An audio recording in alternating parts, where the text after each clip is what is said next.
Guys, kaka-check ko kanina. Alam niyo ba, nasa 5K yung sold ng sabon na to. Dun sa shinare ko sa inyo before. Gulat ako, grabe. Ang dami palang user na to. Tapos, kaya ako naman to guys ni-recommend kasi kagaya ko na sensitive talaga yung skin. Ang hirap humanap ng whitening soap na hindi drying talaga. Aminin nyo, di ba, kapag nagwa-whitening soap tayo, tendency talaga mangate. Kasi ako ganun. Kaya minsan hindi ako nagsasabay ng dalawang whitening soap. Alam nyo ba, tinry ko lang to before, di ba? Ito una ko nagamit sa Alaudaw G. Hindi nga kasi ako mapagsabay ng sabon na dalawang whitening. So dahil nagkaroon siya ng dewy, itong dewy gluta soap, from Alada din to ha. Tinry ko sila ng both.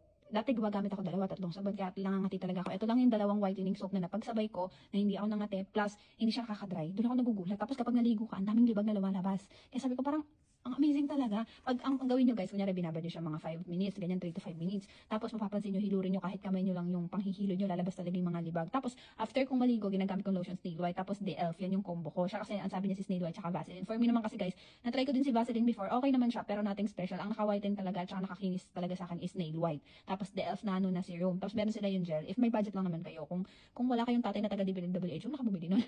Charis.